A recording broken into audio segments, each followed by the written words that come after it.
the Impostor Syndrome Files. I am so grateful that you're here, and I really hope that you've been enjoying the conversations that you've been listening to, and hopefully finding some tips, some next steps that you can take if you struggle with similar feelings of self-doubt, which obviously, as you're hearing, are fairly universal. This is something that we all go through from time to time. When I started this podcast, my goal was really to try to normalize the experience, to let everybody know that you are not alone, that there's a name for what you're feeling, and that there are steps that we can be taking to manage it more effectively. What I have found over the course of these conversations has been fascinating. I have had an absolutely powerful and different conversation with every single person who I have interviewed. I worried at one point that there may not be enough to talk about. How much is there to say about imposter syndrome? Are the stories going to start to get repetitive? That has absolutely not been the case. Everyone brings a fascinating new perspective to this conversation. I have learned something from every discussion that we've had. I hope you have too. I want to make a note that many of these recordings are being done during the social distancing that's happening with coronavirus. I am doing my best to protect the sound quality, but we are all in homes that have pets, kids, all kinds of background noise going on.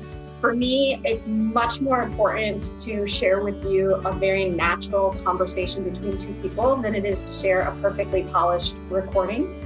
So I hope that you will bear with us if there are moments where the sound is not perfect. Really, my goal is to share stories, not to provide perfectly scripted, perfectly polished audio. So apologies for any imperfections that may be coming through in the recordings, but I'm hoping that you're getting the essence of the message regardless. So thank you again for being here. I wish you all the best and hope that you will consider sharing your own story one day. Thanks again.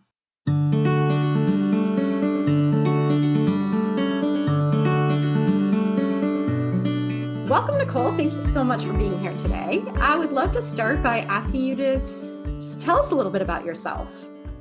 Oh, excellent. Thank you so much for including me. I'm really excited about this conversation. So my name is Nicole Trick Steinbach. It's a very long name, but the benefit is I'm the only person on Google. I am a global career coach and a change management consultant. I am a mom of 2 children. That it just feels miraculous to me. And I'm also married to a German man. He's pretty fantastic. And I lived in Germany for 13 years. Lastly, I think that they're called now corporate refugee. I'm a corporate refugee. And while I was in corporate, I was always in the technology spaces. And I actually lived in Germany for 13 years. And I've worked in over 25 different countries. Wow. Mm-hmm. Impressive. My goodness. Thank you. So what does imposter syndrome mean to you? What comes up for you when you hear that term? And, how has it affected you as you've been on your own personal journey? Okay. I was so excited to see you were talking about this because I struggled to understand and to relate to what people were telling me in college was the imposter syndrome, and what people told me at my first couple of jobs in Germany, what imposter syndrome was, because I don't feel that way. So, and let me back up. I have always been too much, too loud. My name's too long. I'm too tall. My feet are too thin. What else? My laugh is too loud. Like my humor is too wicked. Like always these twos, right? Too smart, too poor, I had a speech impediment. My speech impediment was too difficult to understand. And I really internalized that. I'm too, right? I'm this too, I'm this too much, I'm this whatever, right? So when people would come and say imposter syndrome, it's when you don't think you're enough. I'd be like, I don't deal with that. Right? I don't deal with that. And it was really in the last 5, maybe 6 years where I had a moment of, oh, my version of imposter syndrome is also imposter syndrome. Mm-hmm. Right? Yeah. And so that, thankfully, I was older. I was in my mid 30s when I had this conversation with a boss about what is the imposter syndrome and how are people engaging with me. And then I talked with my coach and my therapist, let's be real. Because since I always felt I was too much, I might as well speak up anyways. I might as well do that thing anyways. I have no right. I really felt frequently like I have no natural, quote unquote, natural right to be in this room. I was born into poverty, speech impediment, eating disorder, blah, blah, blah, right? And yet here I am in the board meeting of a Fortune 500 company. I'm sitting right behind the CFO. Of course I should speak up, right? Like, and so it became, when I moved back to the United States, it became an ongoing topic because in Germany, it didn't really matter that I was from, I wasn't going to go to those schools anyways, right? Those high level schools. I wasn't going to go to the German version of Harvard. I didn't live in Germany, right? And then I came back and it was like, oh, you went to Pitt. Or, oh, what do you mean you've never been to blah, blah, blah? I don't even know the names of these high level vacation spots, right? And it just became such a topic. And so imposter syndrome for me for a long time meant I'm too much. And now it means an opportunity for me to go into my heart. When I start to think, oh my gosh, I grew up poor, I have a speech impediment, right? I start thinking, okay, Nicole, it's time to go into my heart. And it's time to settle into what's going on there and why, and how can you turn this into a strength? And I think, and my clients really frequently deal with the imposter syndrome, whether they talk about it or not, in that way. It's hard to learn to turn it into a strength if it's always been a weakness or perceived a weakness. But since I started off with I'm too big, too loud, too smart, right? For me, it's almost a natural refocusing to learn the heart lesson and turn it into another strength. Can you say more about what that looks like? Like what does it mean to learn the heart lesson and turn it into a strength? So I want to share my story first, and I have a really concrete story that happened recently. So recently, my kids, we live across the road from a school. It is an incredible school for children who need movement and who learn in different ways. It's kind of like, are you familiar with the Montessori and the Waldorf concepts? Yes. Yeah, it's like inspired by that stuff. It's a public school. And we're standing in a group and people are talking about, well, if we get sent home from the coronavirus, then we'll probably just go up to our mountain home. Okay. I'm a welfare child, right? And I am financially stable now and very close to financial security, right?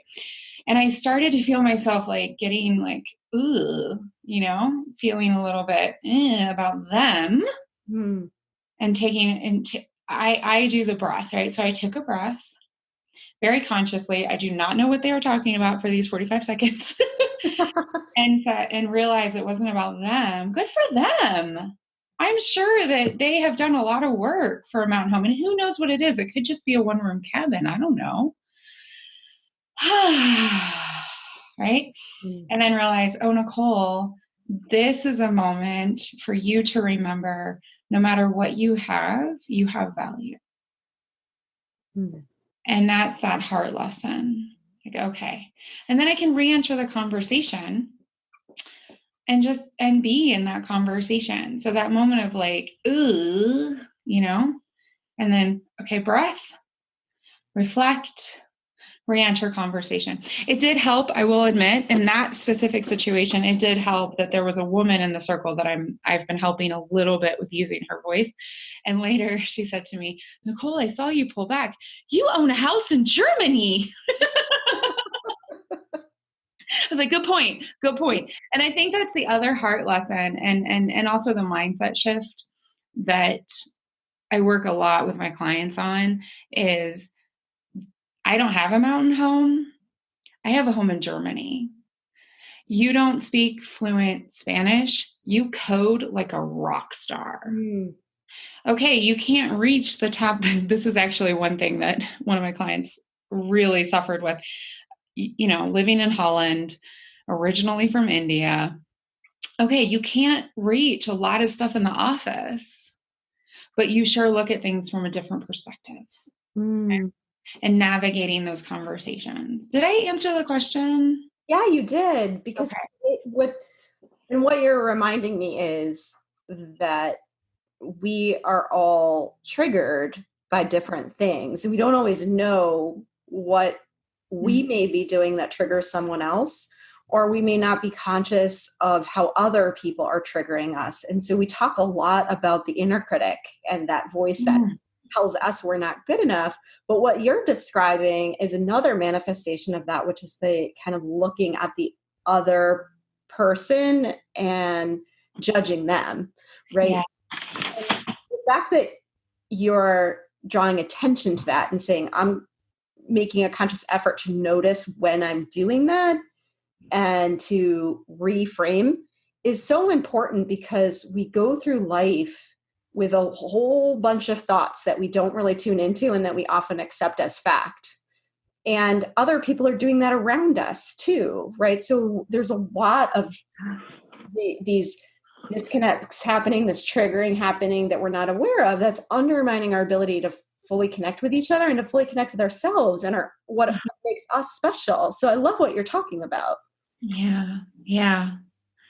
And we each, and I really appreciate Marie Forleo. And one of the things that she says a lot is we all have a unique gift to give to the world. And I so believe that we have a unique gift to give to the world. We're a once in a universe experience, right? No one else, even if they cloned us, nobody else would ever have the same experiences, the same mindset, the same love, the same pain, the same whatever. We are so special, and holding on to that. And first acknowledging it and accepting it and then holding on to it is something that a lot of us struggle with, and men too. So with some of my male clients, and right now I really focus on women in technology because that's what's special about me, is that essentially I was a secretary at the computer science department of my university, and I just kept staying in tech, right? So I know what it feels like, even recently, to be the only woman in decision-making rooms and being asked to represent all the ladies. Like maybe we could word that different. Anywho, but with my male clients, frequently it was, let's not personalize that. So for women, I frequently start with, let's go deep, right? Let's go to the emotional stuff. Sadly, a lot of men don't have the language or the experience. So instead it's that outward focused first. Let's not personalize that. That's interesting. He said, are you sure you know how to do this? And the story sounds like he doesn't trust me. He doesn't think I'm good enough. He doesn't blah, blah, blah, blah. Could it be that he was just double checking? Could it be that he maybe had a junior developer who had a few hours free and could support you? Right? So that distancing of the story, as well as the going into the heart lessons, oh my God, it just changed my life. And you can see it when it starts to shift. You can see it, you can hear it, you can feel it. Your bank account can feel it. No, it's so true. And I often talk about how much I love Brene Brown and particular how she talks or how she says the story I'm telling myself. I just think that's such a powerful way of framing our thoughts, because when we say it that way, we remind ourselves that it really is a story, right? That it's maybe our reality in the moment, but it isn't the only way to interpret the situation. And I think that connects to what you're saying too, right? Is that we may be picking up on something that someone else says because it pushes a button for us. It's some insecurity that lies within us when that's not necessarily at all what the other person meant. And if we are always going around trying to react or read into what other people are saying, we lose our own voice in the process, right? Like we lose our connection to ourselves and, like you said, to what makes us special. Yes. Oh, that just touched me very deeply. Sorry, I'm getting a little teary over here. Oh, that touched me very deeply, because that is the pudding right there. Or as I heard someone say a couple of weeks ago, that's the lard. Yes, embrace that. Oh goodness. Okay. I've recovered. How do we do that? How do we do what you're talking about with the heart lessons too, right? Of we're all moving 100 miles an hour in a lot of different directions. A lot of this is happening at a subconscious level. How do we slow down enough and tune in enough to even recognize that this is happening in the first place, and then to think differently about how we're interpreting things? So you want to go to the master class. Okay, so I will definitely be sharing this conversation with my community, because here we go. And my clients who've been with me for more than a couple of months are all answering this question right now. Stop going a million miles a minute. And the one word answer is silence. Silence. And silence is scary. Silence is joyful. And silence is the one gift every single person can give themselves. And I don't mean just not talking. I mean no white noise machine, which is a crazy concept for some. No talking, no media, no white noise machine, no meditation music. Like, truly sit in the atmosphere where you are. I had a client who told me, so we hadn't worked together for a while. We had stayed in light contact. And I get this text message that's like, oh my God, I have to talk to you right now. Okay, right?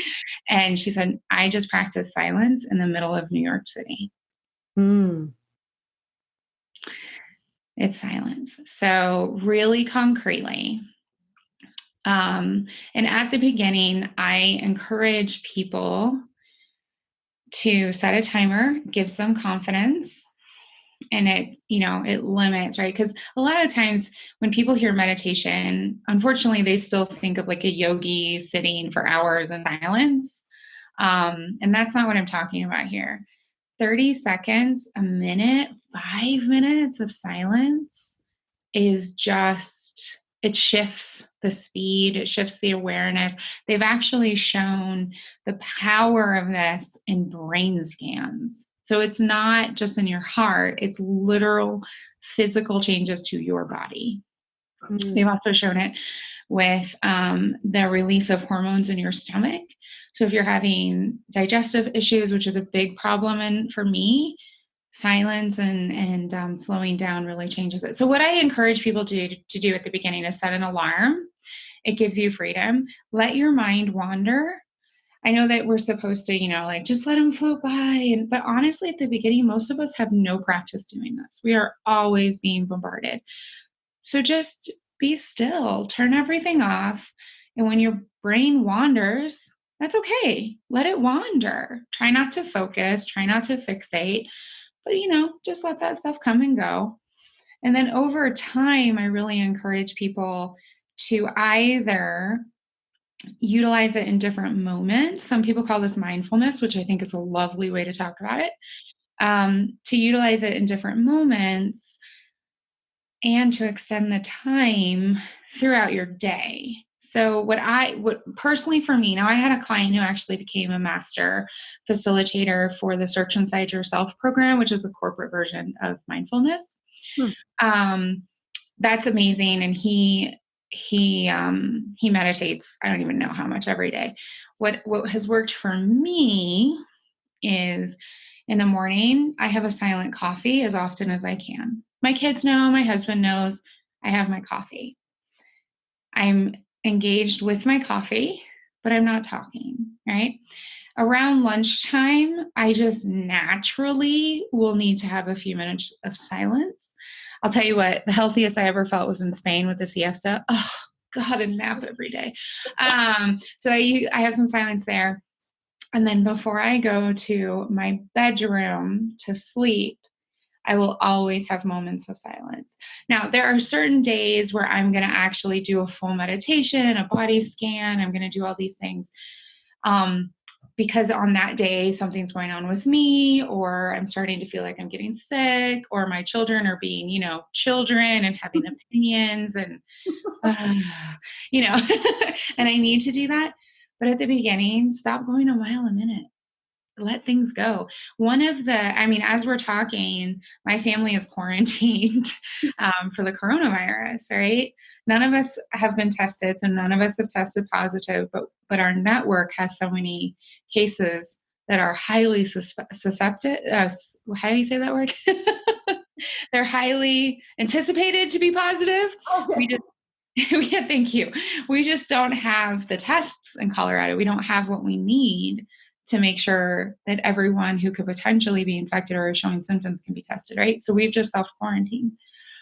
This could, and this goes back to the imposter syndrome, the inner critic, turning it into the strength, heart lessons, stop going a mile a minute, this can be a real moment to focus in.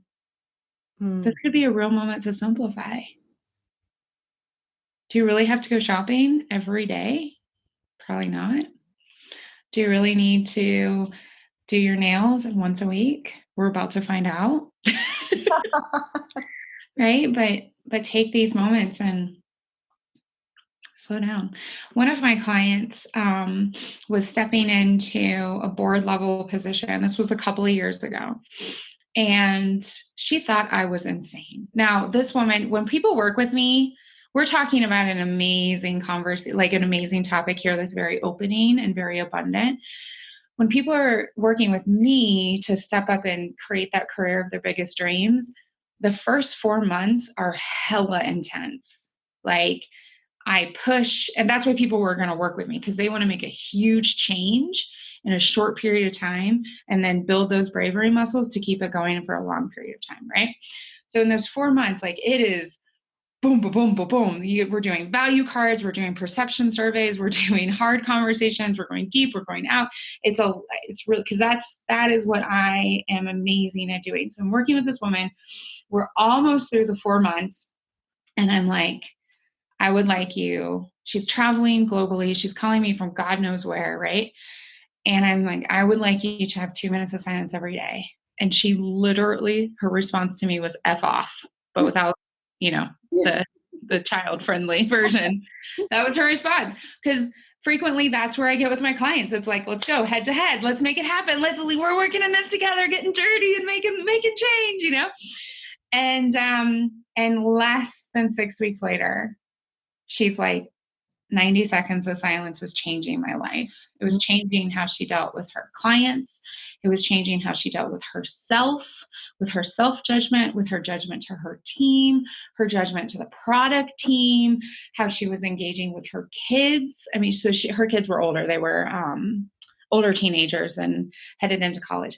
And so they were on the phone a lot, and just the silence shifted how she could listen and engage with them. And recently, she gave a talk, and I'll ask her if I can send that link over to you.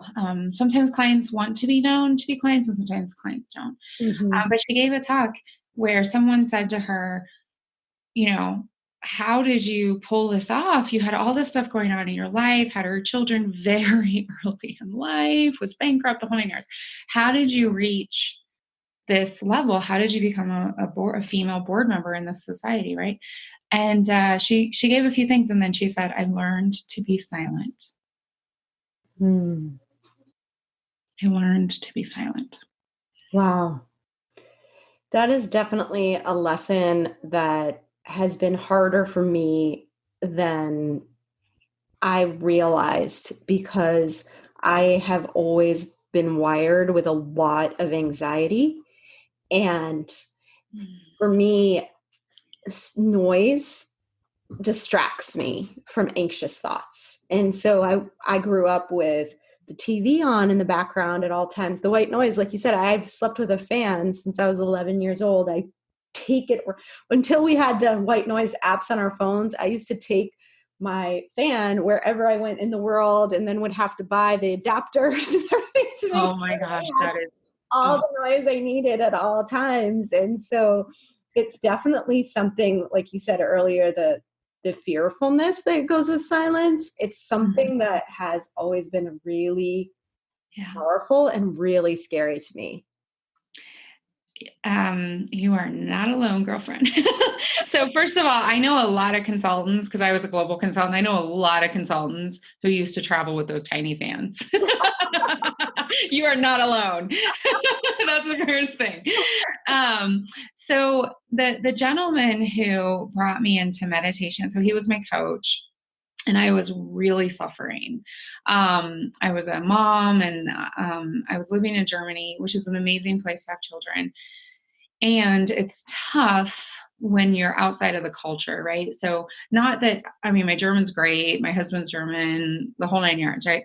But I was working full time, and I had 2 small children, and that's just not common. It's not common. It's not normal. People struggle to accept it. And I struggled not to rip their heads off while they were anyways. So I went to coaching, and this gentleman, his name is Andreas Moore.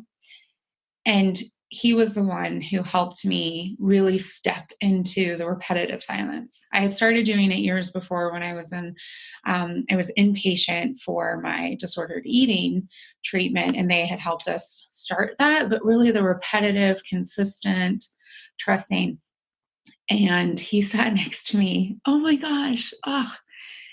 He sat next to me. I have not cried telling the story for a long time. And all I did was weep. I would be calm and quiet for maybe 30 seconds. And then I would just weep. And he just sat next to me. He never touched me. He just sat in silence with me. Because silence is scary. It's really scary. But what a glorious gift. Because now I just realized, I am crying out of gratitude. I feel so grateful. It really is amazing. And it's interesting because you call it a gift, right? But it's something we really have to consciously see as a gift and then create time for, because everybody thinks that they're too busy. Everybody thinks that there's not enough time. There's too much to do. And we will get to those deeper kinds of things sometime in the future, right? When things aren't as busy, but that time never comes. We have to be in control of our own time and recognize the short and long-term benefits of carving out space for what you're talking about. Yeah. Yeah. What's amazing is that it then gives space. It gives space. Yeah, that's the part that I don't think you can appreciate until you're there. Yeah. I agree. I agree. And my clients think I'm crazy. I mean, the one woman who told me to F off, I mean, that was from a place of real trust and connection, but also honesty. I don't have time for that. And then a few years later, wow, that makes time and gives energy, creates energy. And distancing from the stories that we create about other people also saves time and also gives us energy. That's the fact. And we move on. And if I don't understand, and this is another way that I deal with times now where I'm hearing the inner critic who's like, did they mean that? Did you mean, is I'll just ask the next question. And so I speak about bravery. And I now have a 3-part video series sharing the way that I work with people on bravery. And the way that this whole bravery with the inner critic and silence, it all comes together, for me at least, is that I have the bravery to ask the uncomfortable question. I was just on a consulting call and I thought I understood. I was pretty sure this had been explained to me a couple of times, but I wanted to clarify. And so I said, I know everyone wants to pop off this phone. We're under a lot of stress. I need to make sure that I understand this. Is it true that? No. Were some people frustrated that there was another question? Yes. Did I have the wrong understanding? Yes. Did I just save a lot of people time by stepping into my inner critic, by stepping into my bravery? I hope so. So we'll find out. Yeah, I love that. I think you're absolutely right. That uncomfortable question is something that so many of us avoid, but we'd be so much more confident and self-assured if we were willing to have the courage to take that step. Yeah. And also in our personal lives, when we first moved to the United States, we met some people who were very, very friendly, and they helped us move into a new place. And, we went out for dinners, and they were great with our kids and things like that. And then it turned out that we did not have the same values. And these weren't values like like political values, like I think I should pay more tax or less tax or anything like that. These are like human values, just to make it clear. I genuinely believe that children are humans. They don't need to be hit, as an example. That, racism, sexism, misogyny, hate against religions, that exists. And that, and that we have an obligation as humans to work towards that. And they did not. How do I say that so confidently? Because I asked. I just asked. I said, I'm starting to hear, I'm starting to see. I want to make sure that I understand. Is this what you believe? Yes. Wow. Okay. And thankfully I had inspiration from, I don't even remember who it was. It was probably Brittany Packnett, just because that's where I get a lot of my inspiration, who had taught me to say, well, you're speaking to someone who doesn't agree. So there was no fight. There was no name calling. There was just clarification. And that was it. And those relationships stopped. I'm not going to expose my kids to that kind of language, very specifically the N-word, et cetera, right? So that clarification, that bravery, that willingness to be the one to ask the hard question, again, saves energy, saves time. You're so right. And it's just so interesting to me, the more conversations I have around this, how bravery and confidence are linked, and how much of our own power we give away by not having the courage to ask questions, have conversations, take risks, do all kinds of things. that if we could really just focus on being a little bit braver every day, right? And I have totally internalized the quote by Eleanor Roosevelt, do one thing every day that scares you, because I am such an anxious person. And I know that if I were to give in to my anxiety, I'd probably just live in the fetal position.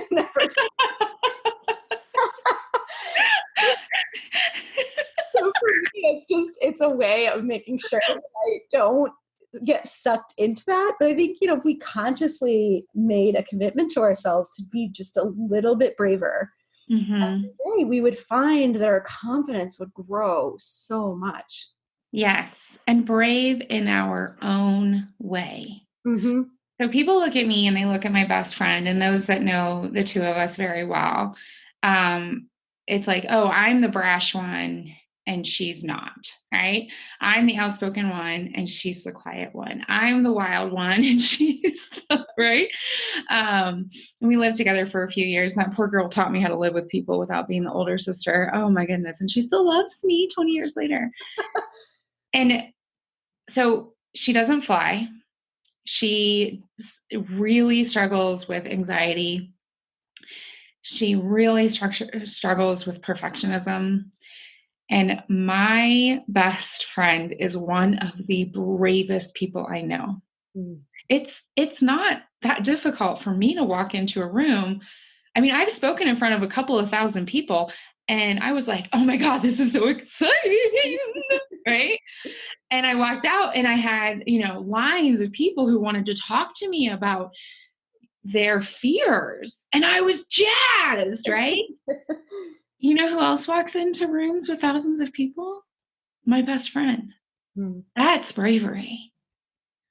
That's bravery. She is not only, a rock star data analyst and data scientist and everything data and bioengineering and all these things. She's also an artist. She puts her art into the world. That's bravery.